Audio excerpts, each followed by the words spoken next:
Welcome to Cherry Papoy's Adventure. Ayan, gagala na naman kami ni Papoy. This time, hindi kami nature trip kasi pupunta kami sa amusement park. Isa sa pinakamalaking amusement park dito sa Santa Rosa, Laguna, ang Enchanted Kingdom. So, ipapakita namin dito kung saan kami dumadaan ni Papoy, yung shortcut ba.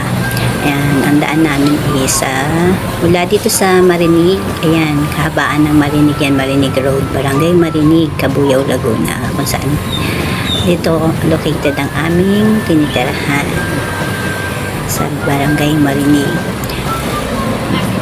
Papunta kami ng Enchanted Kingdom, tapos ang mga madadaanan din syempre ito sa inyo, shortcut yon. Hindi na kami pupunta ng complex ng Santa Rosa Complex. Magsha-shortcut kami. Pero sa dita pa rin. Dita Santa Rosa. Doon kami magsha-shortcut. Yan, nandito tayo sa kabaan ng Marinig. Barangay Marinig Road.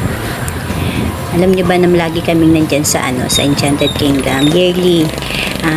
Pa lang yung anak namin, panganay. 4 years old ba? Ay hindi, pala 5 years old andyan na kami.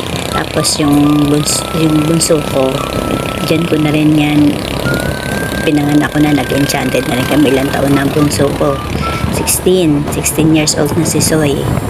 So simula nung nandyan na kami sa Enchanted Kingdom. Kung ilang years nang nagwo-work si Pangit na regular, hindi kasama yung pa siya sa agency pa na regular, magsa 17 years na si Pangit dyan. So 17 years na kaming nag-enchanted, pero hindi kasi 19 na si Chanel. Ay tama pala, kasi 2 years old pala si Chanel nung nag-start kami mag-enchanted, makapunta na enchanted. So si Soya, yun talaga yung counting bilang yung bilang niya. Kasi 19 na si Chanel, so 17 nga si Soy, magsi-17. Tama. Basta doon na naglakihan yung mga anak namin ni Papoy. Doon na rin kami tumanda, diba? Pero hindi naman matanda pala, nagkaedad. Kasi pangit kasi kita na yung yung white hair. Pero okay lang. Kasi ang mahalaga nag-e-enjoy ang mga bata at batang isip. At nakasanayan na rin namin na yearly nandiyan kami. Pa rin naman, kita nyo, bayad pa yung araw ni Pangit nun.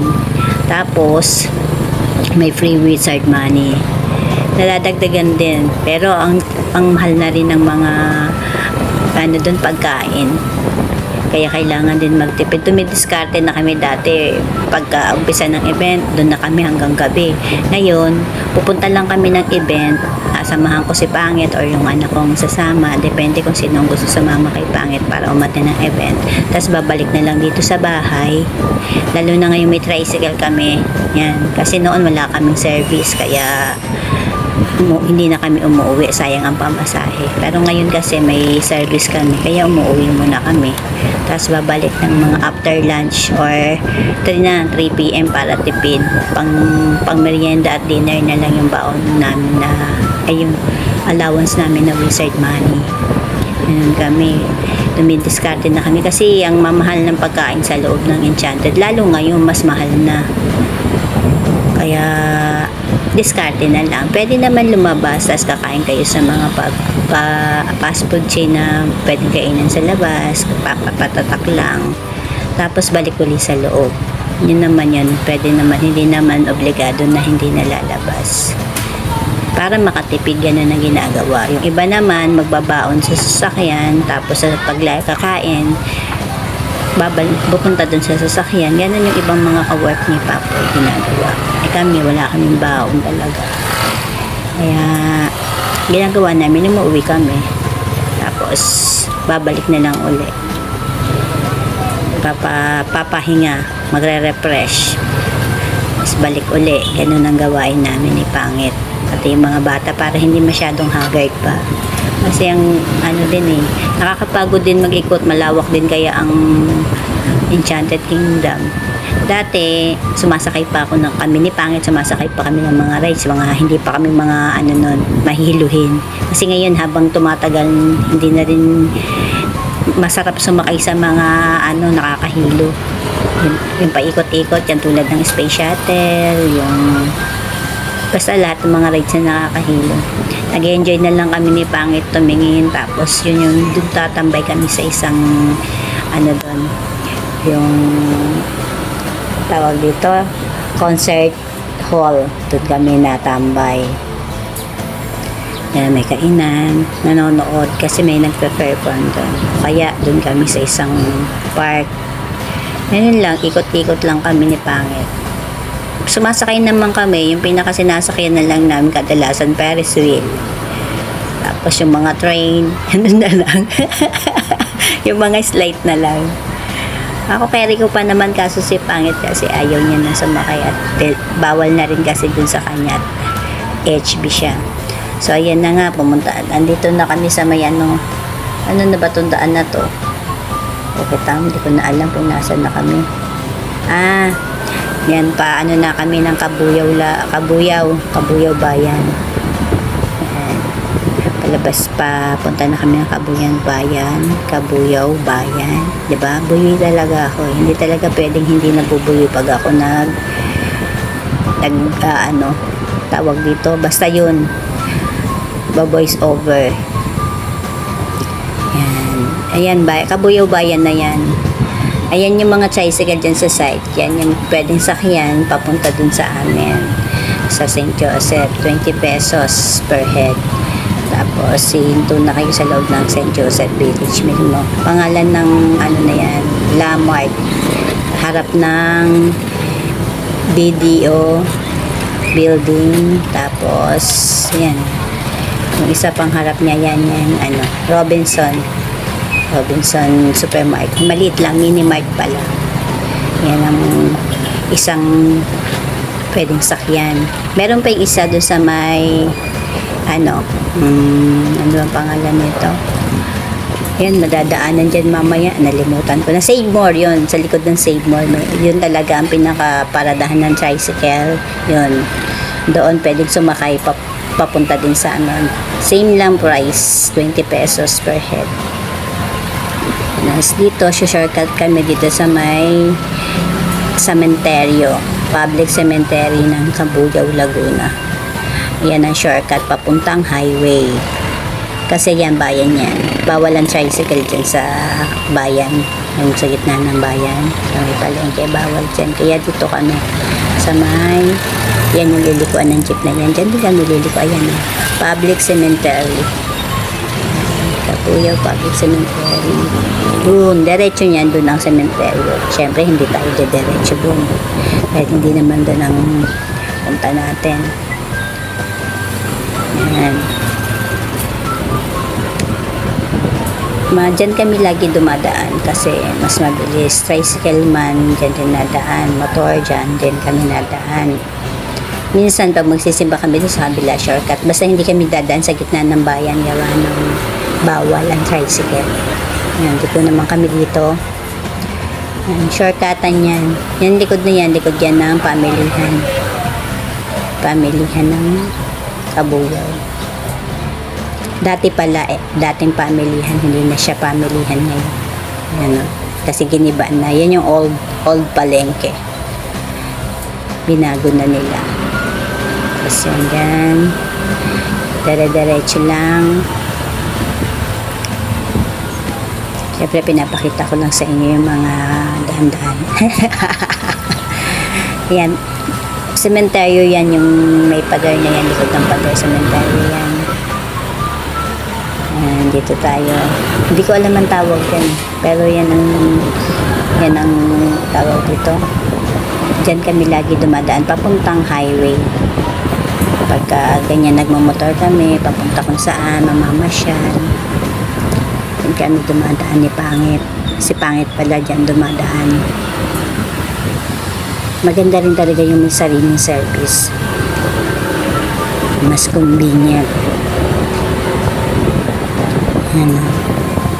Saka okay din. Mabilis ang biyahe. Tapos dito rin pag pumapasok si Pangit, dito rin talaga yung way niya. Meron na palang stoplight dito.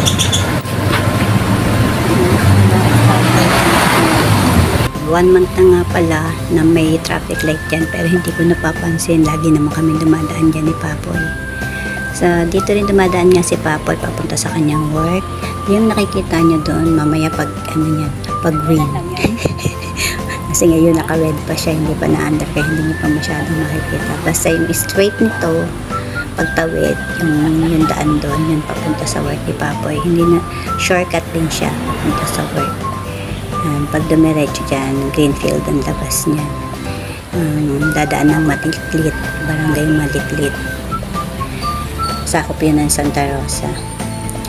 Kasi, syempre, magkadikit naman ng Kabuyao at Santa Rosa. Kaya, yan, may mga shortcut. So, ayan na, nag-green na. Ayan yung straight na daan na yan. Yan, yung dinaanan ng white na kotse. Yun, papunta sa work ni Papoy pag papasok siya. Yan, may maingay din. Sarado. Yan talaga pag nag-voice over talaga may maingay. So yan, papunta na kami ng Dita Santa Rosa, Laguna. Doon kami pagpunta dun sa may ay pagkarating namin sa may Barangay Dita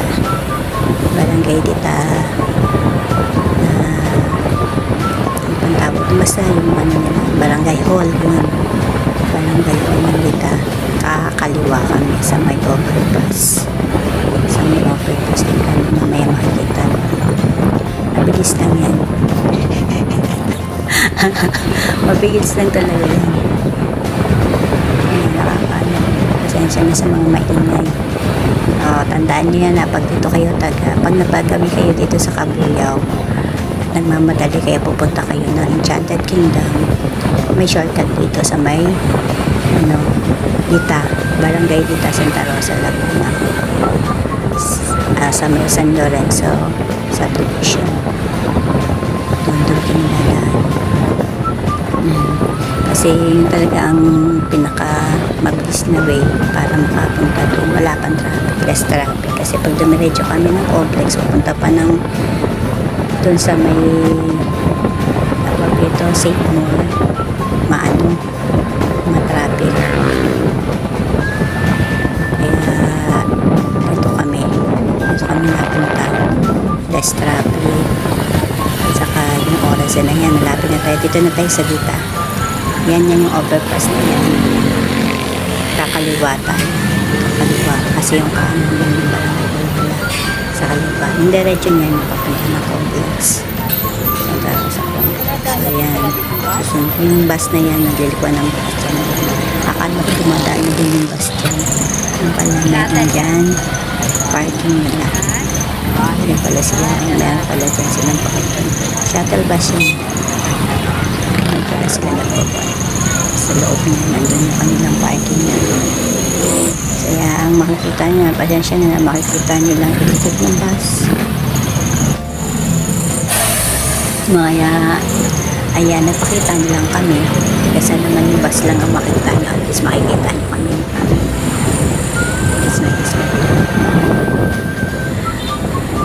Kami na lang muna ang tignan nyo. Kasi hindi nyo rin naman makikita yung sasabihin kung saan kami liliko. Pero mamaya ipapakita kami. Please nakita nyo kami dalawa ni Papa. At alam na smile lang. Hindi traffic dyan pero may ginagawa dyan lang. Lahat ng lugar naman may ginagawang kanal. Yung drainage ginagawa. Dahil baka pa. Yata talaga nila bumabaha kahit pinaayos. Yung mga drainage ganun pa. Ang dami pa rin baha. So ayan, harap ko na kahit nasa harapan pa rin namin yung bus kasi malapit na tayo sa shortcut pa San Lorenzo subdivision. Kaya hinarap ko na siya. Ayan. Traffic din dyan kasi nga one way lang. Yung mga harang-harang Maganda din naman dyan sa dumaan.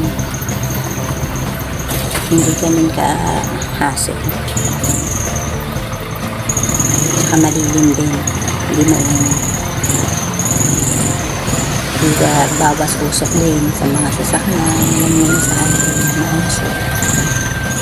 Yan, sa barangay dita tayo. Dita. Ay, maliglit pala. Maliglit na pala to. Barangay maliglit. Tapos, papasok pa rin na. Ayan yung sinasabi ko. Yung drainage. Binakbak. Kaya medyo traffic dyan. Kasi nga, nagwa one way siya. At may inaayos na kanal. Tinibag. Inayos, tinibag. Kanya na ang ano ngayon. Ang Pilipinas. Tibag, ayos, tibag. Yan na, paliko na kami yan sa maliit na street na yan. Papasok yan ng San Lorenzo subdivision. Sakop na yan. Tapos, pagdating sa dulo, may guardian at babantay. Maniningil ng 20 pesos. 20 bayan.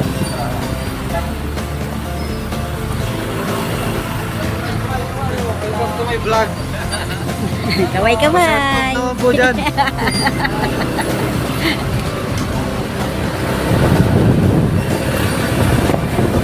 Nagbayad kami ng 20 pesos at may pa-shouty. Pakaway-kaway ang mga card. Yan.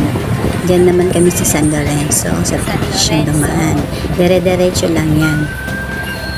Kasi nung unang sakay unang daan namin dito ni Pangit, lumiko kami. Napunta kami sa may dulo sa may karit. Kasi hindi pa namin alam ano nga daan dyan. Talagang nasa main road lang pala talaga dadaan, dire-diretso lang. Hindi pala nalilito sa mga street. Main road lang talaga siya. Dire-diretso lang hanggang sa makatawid ka dun, makalabas ka dun sa entrance. Kasi entrance exit lang. Dire-diretso lang yan. Isang malaking subdivision din itong San Lorenzo. Mga ano din, medyo richy-richy din yung mga tao dyan. Kasi malaking subdivision yan. May phase 1, phase 2, phase 3 yan. San Lorenzo. Sabi ng gwardiya, Malalaki uy, may din yung mga nagbablog kaway-kaway bahay na dyan, siya. Shout mga out! establishment. Kasi ano na rin siya. Ayan, oh. Isa lang, diba? Ang haba ng talipapa nila dyan. Yung buong tawag din yung main road nila mga talipapa. Ayan. Kadalasan sa mga subdivision ang talipapa nasa main road. Habang Katulad dito sa amin, nasa main road din ang talipapa namin. San Lorenzo. Dati maiksi lang yun, nasa gitna lang yung ng main road. Ngayon, mula na pagpasok mo sa gate hanggang dun sa dulo, may mga baninda na as in. Nagdadamihan na yung mga nagtitinda. Dati meron na akong bayan. Ayan, di ba? Maganda dito tumaan, madilim, iwas traffic. Shoutout nga pala sa mga friend ko na mga Team Team Inday. Yan, correction. Team Inday, Team Celtic. Yan ang aking mga team. Hello sa inyong lahat. Kaway-kaway din. Hindi ko na isa-isayin. Baka may makalimutan ako. Basta sa inyong mga ka-team ko. Hello! Mega love shouting. At sa mga basher ko naman, hello din sa inyo. Enjoy and watch. Diba? Ganun lang yun. Mag-enjoy lang kayo. Tignan nyo lang yung mga ginagalaan namin. This time, hindi talaga to nature trip. Pero ang ganda, oh, may mga green din na puno pa rin makikita. Mapuno rin dito sa San Lorenzo. San Lorenzo subdivision. Malalaki ang bahay. Mahal din dito eh. Kasi dati mayroon akong kliyente na nagpapaganda ng bahay sa akin nung ahente pa ako. Ang hirap magbenta ng ganyang bahay. Ang mahal, milyon talaga. Kaya hindi ko nabenta. diba? Hindi ko nabenta, nag-back out ako dun sa kasi pag hindi ko kaya, sinasabi ko talaga. Ayoko yung magbida-bida. Ano ako eh, pag hindi ko kaya, sasabihin ko, pag kaya ko, go. Pero hindi ko ipipilit. So, ayan na tayo, malapit na tayo sa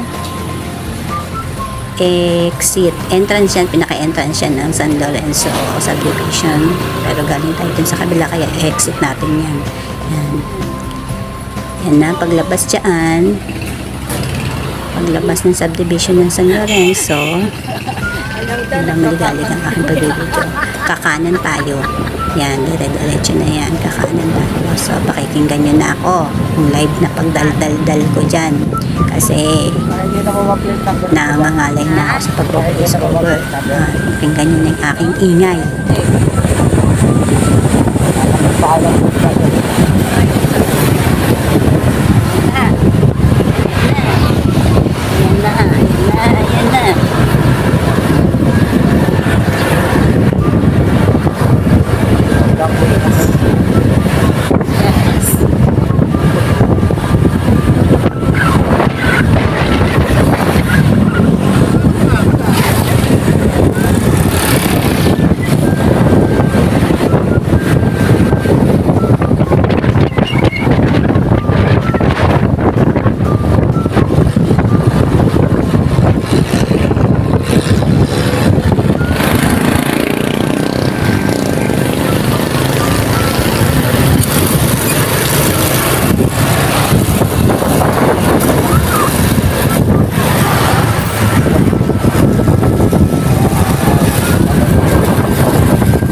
Plate number. Hindi ko kita eh.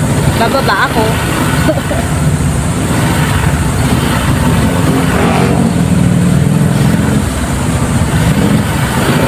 Titignan naman nila. Baba sila na. At baka bababa. Ayan na. EK. We're here at EK.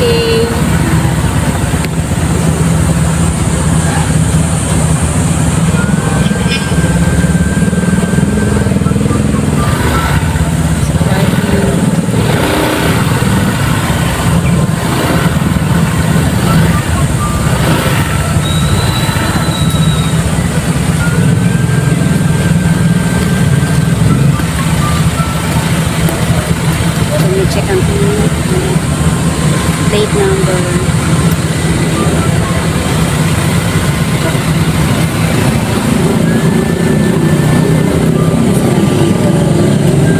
Check na rin yung laman ng sasakyan.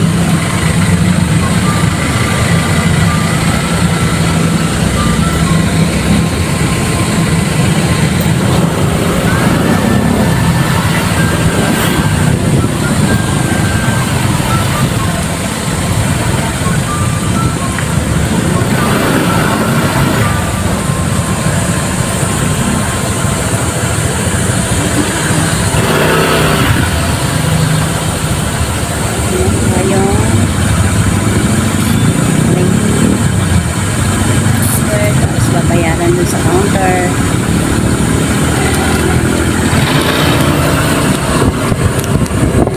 Ayan. Ticket. Okay, saan ang gusto mo yung pagkita? Yun o. Oo, mga motor. Diba? Yan. Yan o. Oo. Motor parking na nakalimutan yan. Motor parking.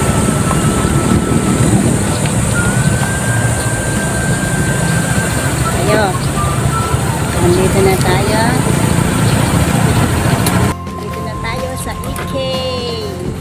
parking lot. Pang yung ticket. Ako na magtatabi. Babayaran mo to ngayon, di ba? Ay, ikaw na. Sabi ni pangit.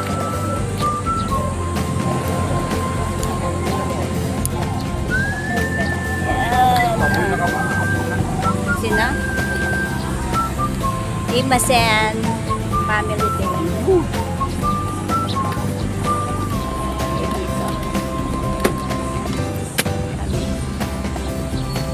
Kami lang muna uling dalawa. Kasi maaga pa. Mabalik na lang kami. Kami muna ate ng event. Event nila.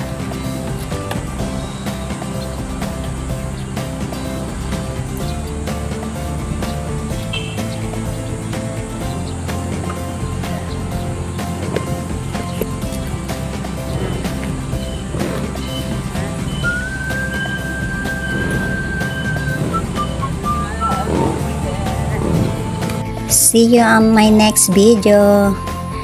Doon na tayo sa event ng Himasen yan. So, bye! Mwah!